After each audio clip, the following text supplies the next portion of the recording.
What's up? Let's start it up. Oh, my phone is in the way.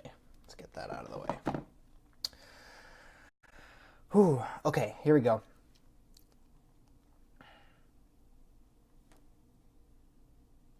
Strange. I hate it when that happens. When I think it's recording, but it's not really recording. Okay, let's try that again. What is up, folks? You are listening to the Emulsion podcast. This is episode 26. I'm your host, Justin Khanna, and my job here on the show is to share some news stories in the chef/restaurant/fine dining realm that I'm basically paying attention to, and then give my very humble opinion on the matter. Today's beverage is... It is the afternoon here in Seattle, so I've had enough coffee, as per usual, so I went with... Look at that. It's a little blueberry limeade action. Unsweetened. I'm just relying on the flavor of these beautiful Washington blueberries to kind of sweeten the beverage, but hopefully that will get me through this episode. I'm caffeinated enough. I just need to stay hydrated. It's not super hot outside, but I still like the refreshing flavor. I have a few limes left over, and these blueberries accidentally got frozen, so they made their way into this beverage for me. I'm super excited about it. So I record these episodes on video and then put them all over the internet, as well as on iTunes and Anchor, so there's definitely plenty of options for you to listen. But if you're interested in getting something you've kind of seen over the last few weeks in your circles or your newsfeed on this show, go ahead and tweet at me and use #TheEmulsion, and I'll be sure to include it, or at least, give my opinion on it, why I didn't use it if it's one of those situations. Option B, and this is something that I neglected to mention in my big kind of social media rant last week, is to get involved in these live streams. And I know I'm literally the most random and spontaneous live streamer on the internet. I don't think we've ever done an Emulsion episode at 4:49 p.m. on a Wednesday, but it's happening. I really never tell you guys when it's going to happen, because Monday is podcast day. I always start my weeks off with the Emulsion, but I had a pop-up dinner that night, and so I was, of course, doing that. But so the show got postponed, but, just bear with me. If you guys have a day, or you want to maybe sign up, if you guys can find a way to let me know how I can, at scale, let you guys know when these podcasts are going live, that would really help me if it's something that you're interested in getting involved in, because it's one of my favorite ways to get involved with the show. But I'm also a fan of just bringing up your comments from last week's show on the current week's show, if that makes sense. But regardless, always like you guys getting involved in the conversation. This is episode 26. Let's just get right into it. And the first story today is an update to, was it last week or the week before? I shared an article announcing Bon Appetit's Best New Restaurants list. And this morning, they unveiled their 10 finalists. So Atlanta's Staple House was named number 1 last year. Taking the cake in 2017 is another southern hotspot called Turkey and the Wolf. Oh, my phone's going off. A New Orleans sandwich shop, that is what Turkey and the Wolf is. It serves collard green melts and all sorts of other apparently next-level sandwiches. But the rest of the list features some impressive, wide-ranging restaurants that are free of basically established big names, right? New York is represented by Hart's, a wine bar in the vein of last year's finalist Wild Air. San Francisco's modern Chinese restaurant Mr. Ju's. Chicago's Elske and Kimuri Tatsuya, and East Austin Izakaya meets Texas barbecue joint, which is super interesting. And a lot of this I'm actually quoting from the article that announced the winners. So check out the full list. It's linked in the show notes with more links to the respective restaurants' websites. So if you see one, or if any of those spiels I ran down for you seem interesting, you can go ahead and check out those restaurants. Or if you're actually in a city where you can have the privilege of going out to eat at one of these hot new places, that's the place to go check that out. But this kind of just more or less poorly shows how, badly traveled I am in the U.S. right now. I haven't been to a single one of these restaurants, not one on this top 10 list. And I only know Elske, which I follow along with decently close with-ish, because David Posey was the chef back at Blackbird in Chicago for a long time, and I adore that restaurant. So I've definitely been keeping up with him. It's definitely very diverse city-wise, so if you're looking for a new place to try out, they released this list yesterday or 2 days ago. So I definitely try to jump on a reservation now because I can hear it. The hype train's coming. It's coming down the tracks. You gotta get in there before it comes and swipes you. Next up is weirdly a story I didn't think I was going to cover because I didn't know if it was truly valuable or not, and then I had this moment where I was like, Justin, dude, it's your show, so we're covering it. And that is also out of Chicago, and that is that Au Cheval, my favorite burger and duck fat fries shop in Chicago, is going to New York City. They're going to open up a location in Tribeca. So if you haven't been and you're in the Chicago area, seriously, just do yourself a favor and go. Preferably when it's really late. That's my favorite vibe to go when at Au Cheval. It's spelled Aucheval. This is also linked in the show notes, but I know some of you either have weird access. iTunes sometimes gives you weird access to the show notes. So it's Aucheval, French words. So yeah, go late night, sit and have a beer, kind of chat with the bartender, order the burger with bacon on it, and it's got pickles and cheese and Dijonnaise. You can put an egg on it if that's your thing, but it's everything I want in a burger, and New York City is very, very lucky to have them. I don't cover restaurant openings all that often here on this show, especially on the casual end, so this definitely means Au Cheval is one of my favorites. Late summer 2018 is when you can eagerly await that, and it's going to be in the Tribeca neighborhood of New York City. Blueberry limeade break. Has anyone been around since the ASMR episode? That explains why I always take very close to the mic drink sips. If anyone has been wondering why I do that on the show, it's not to drive you guys insane. It's because we covered a story earlier, way back in the day on the Emulsion podcast, all about this concept called ASMR, where people sit on YouTube and eat ramen and drink weird things just because people like it. So I'm catering towards that audience. So next up, I want to talk about reviews, restaurant reviews specifically, and opinions from those critics. And, you know, some people love to hate on them. And there was 2 big reviews this week on some pretty big players in the game. And I want to talk about them for a huge plethora of reasons. This is going to be kind of our deep dive for the show this week. But first off, I want to talk about Bill Addison, and he is the traveling critic for Eater, a huge publication, especially here in the U.S., and he dropped an article this week called, quote, "The Fastest Way to Ruin a $1,000 Dinner," end quote. Oh, geez, here we go. So the article starts off by recalling a memory of his, an experience that Bill had at Noma in Mexico, in Tulum. And I know, if you thought that we closed the book on Noma, Mexico, you're right. This is not about Noma, Mexico, but there needs to be this context set. So back in Noma, Mexico, the weather, the pop-up was outside, so the weather apparently took a turn for the worst during his dinner.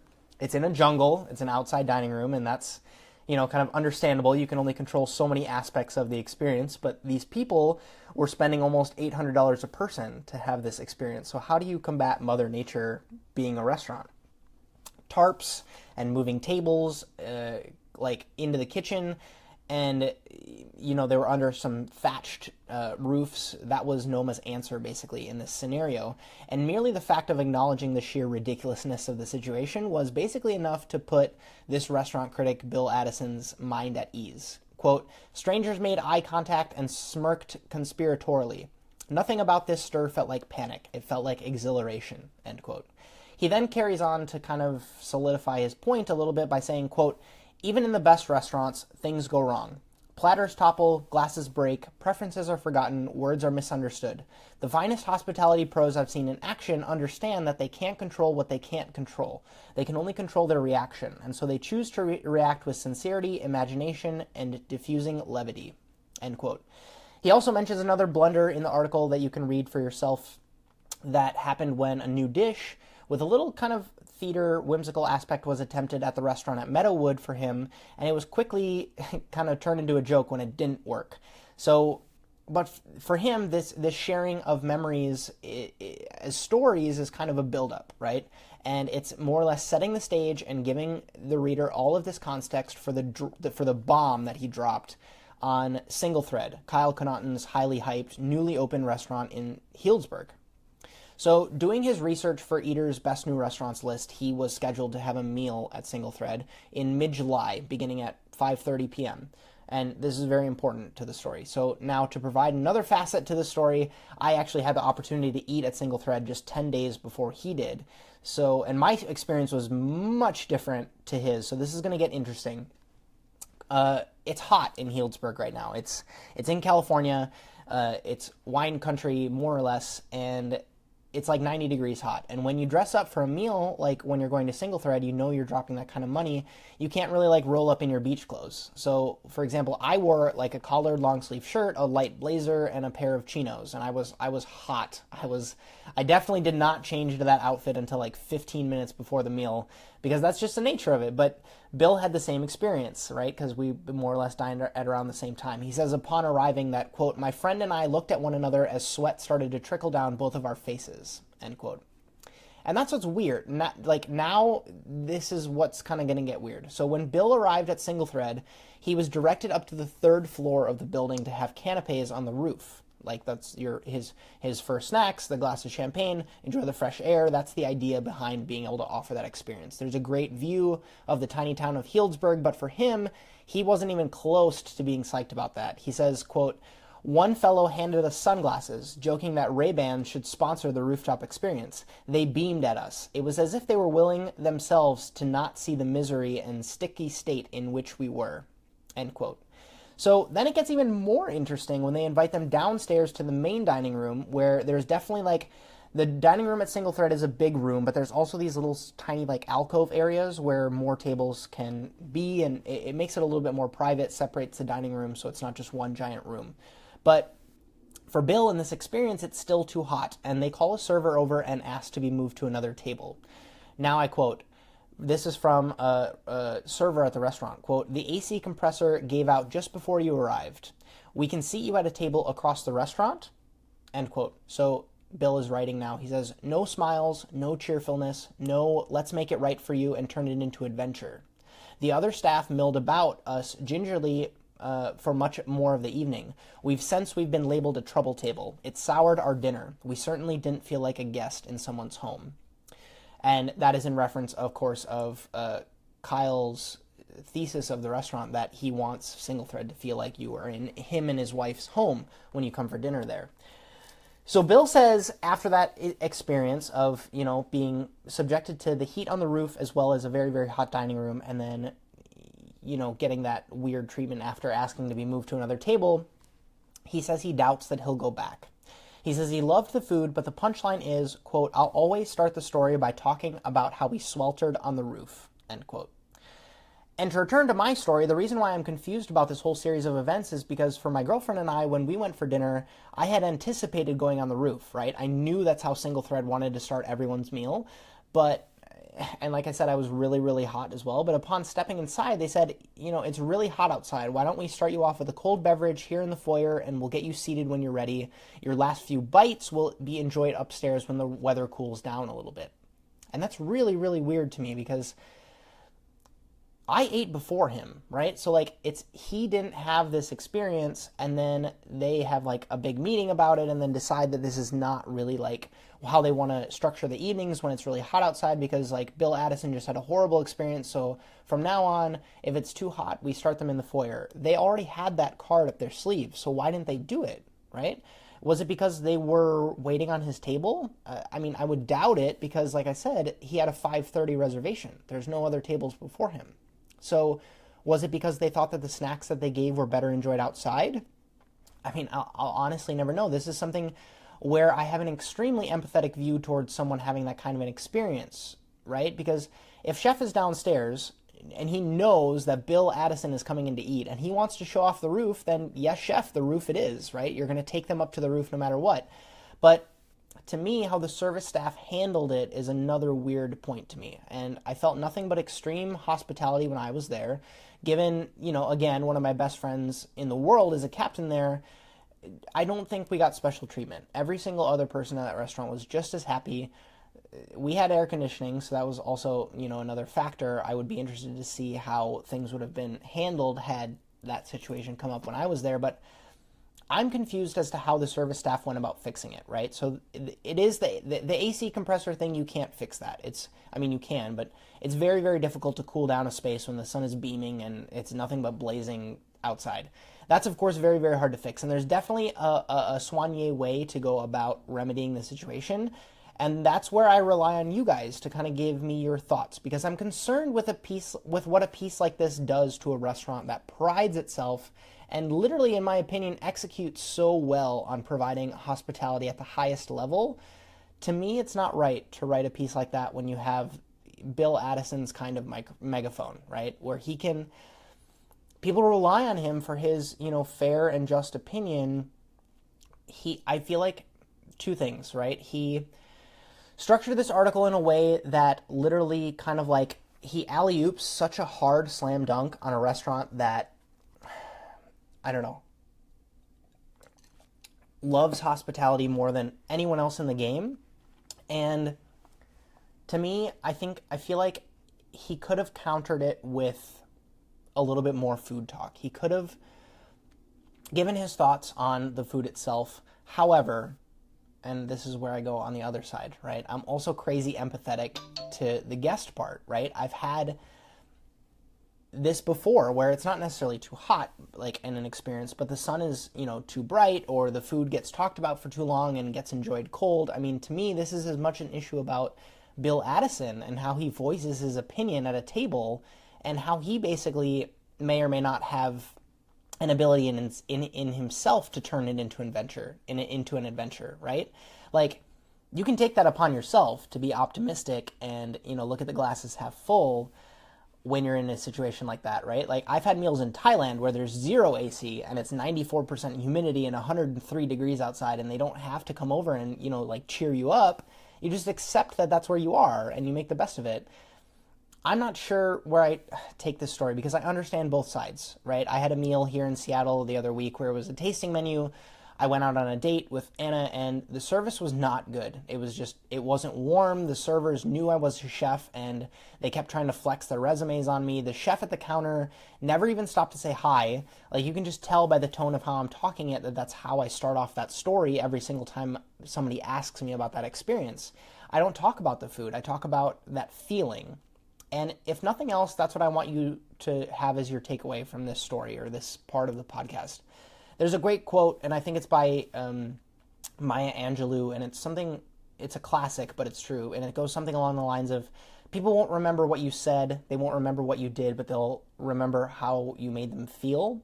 And that's 100% true, because especially at $600 a head, that's where he gets the how to ruin a $1,000 dinner, because 2 guests, with food plus tax and tip and wine, you're just over $1,000. But no one asks you how your burrito is at Chipotle because you paid $8 for it and you didn't share it with the world, because you didn't share that with the world that you were going to Chipotle.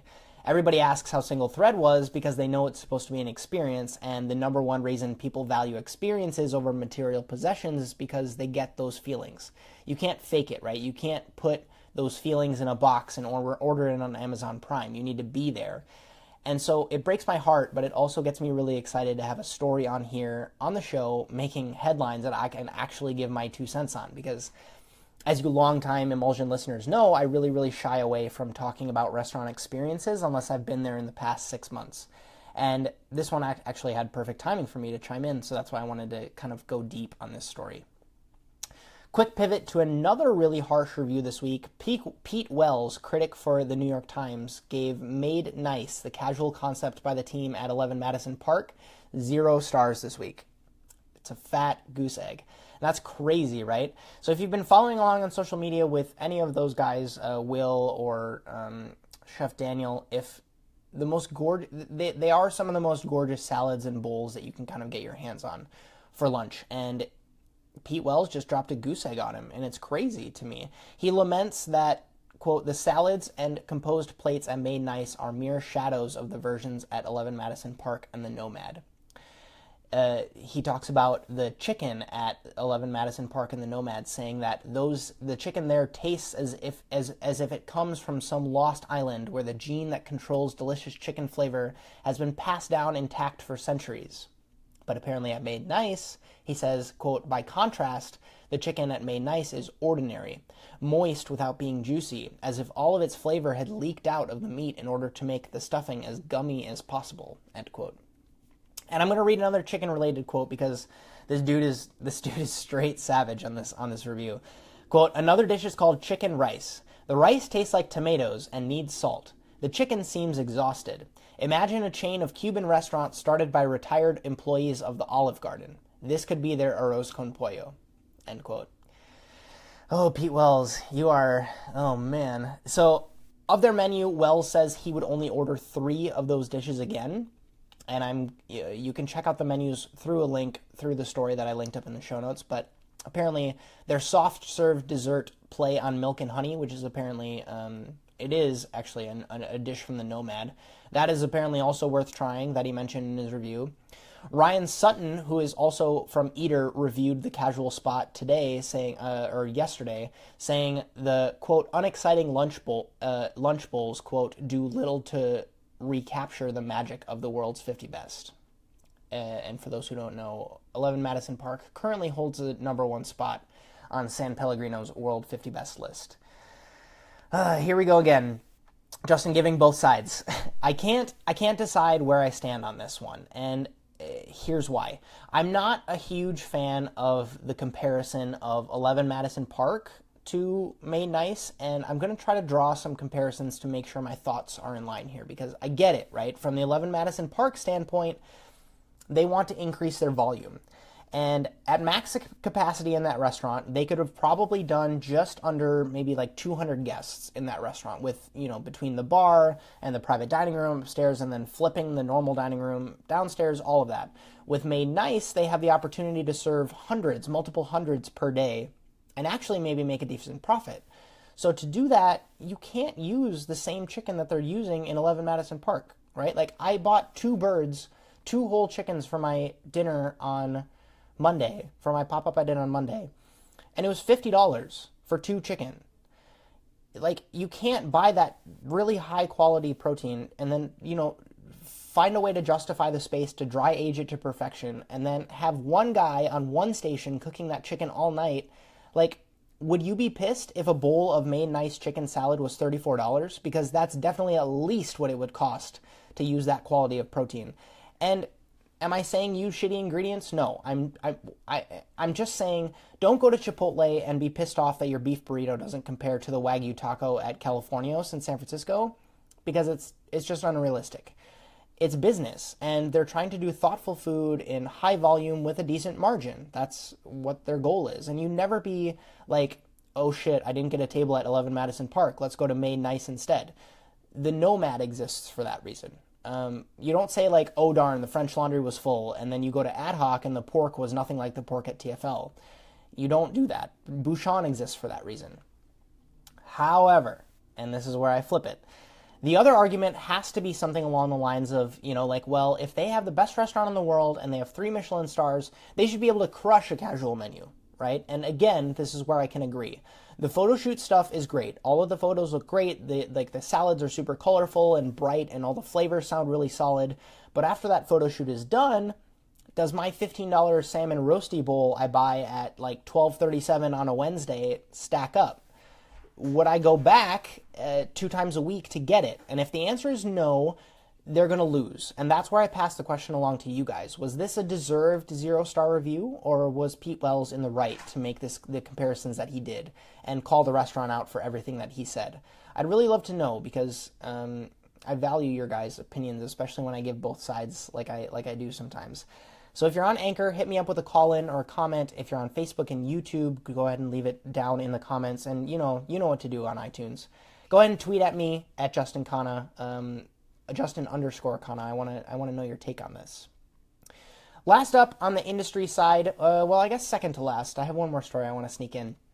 it's a piece that I want you to kind of experience for yourself because there's a lot of video content that goes with it, and I can't provide that for you in this podcast format. But I honestly haven't worked with this product enough to kind of give my opinion on it, so it might be valuable. It was very valuable for me, but I want you to get a little education as well. So a disclaimer, a good friend of mine is in this last video on this page, so shout out to Danny Calvert. But it's actually a really, really good article. They go into all about truffles. It's all about the 3 killer varietals of truffles in the world right now. But the part that stood out to me and the reason that I wanted to share this story is the part about education, right? So people, when they're educated about things like truffles, are able to, 1, appreciate truffles more when they know a little bit about exactly what it is they're eating. And 2, as a restaurant, you can kind of justify those higher supplement charges on a menu to use truffles if you know exactly why what you're buying is good and what's great. So I'm all about education.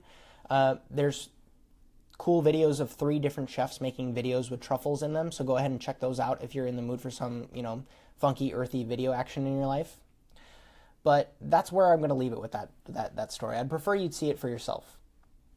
All right, our last industry story today actually comes from you guys. Connor on Twitter sent me over an article, and I just had to kind of chuckle when I read it, and it's all about a restaurant here in Seattle and how they got their investor.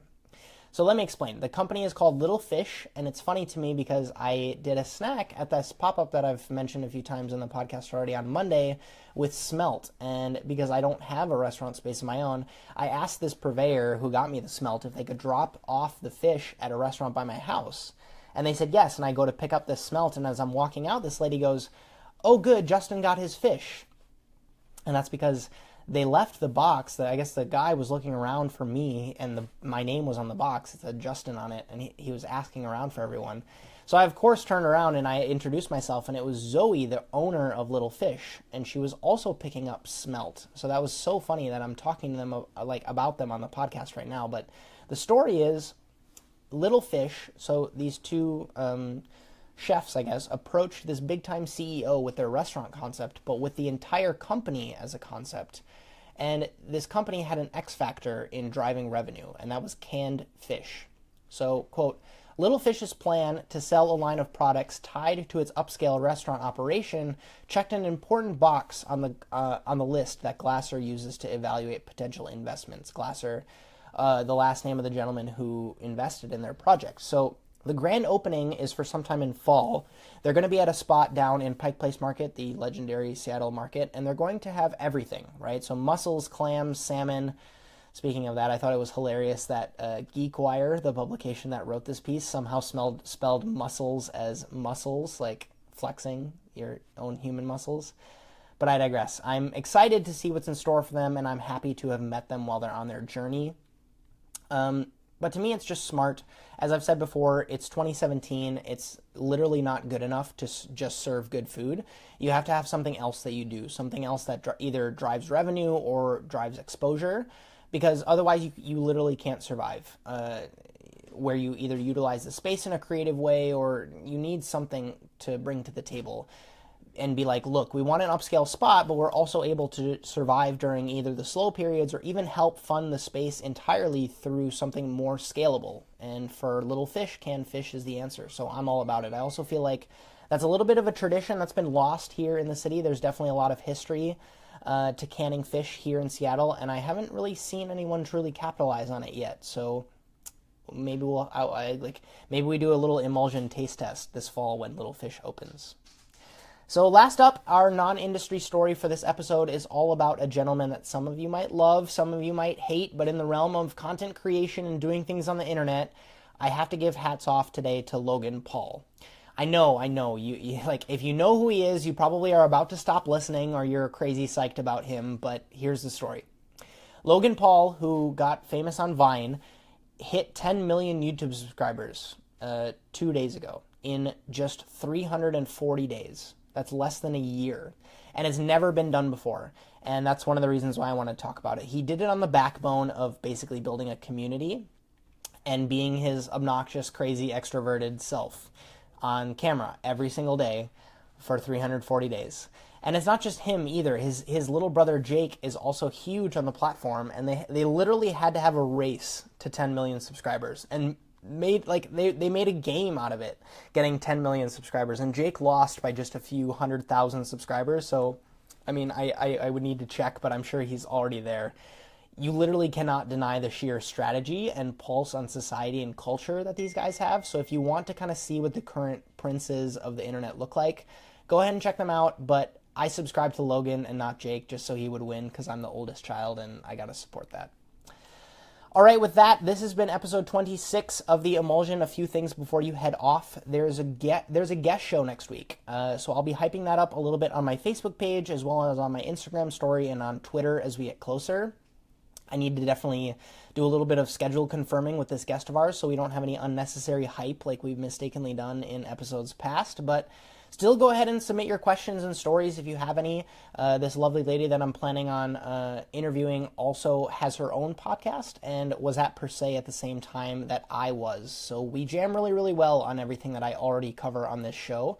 So I'm super excited for that. And as always, I really, really want to thank you so much for listening. I appreciate your ears. Get involved in the conversation in that comment section. I love hearing from you guys. So if you're listening on iTunes, it'd mean the world to me if you leave a review. If you want to give 5 stars, great. If you want to go straight Savage Pete Wells with Made Nice and drop a goose egg on my show, that's fine too. I deserve it. But as per usual, go ahead and tweet at me at Justin_Khanna and hashtag the Emulsion, and I'll be sure to read about it. Until next week, folks, my name's Justin Khanna. Have a good one.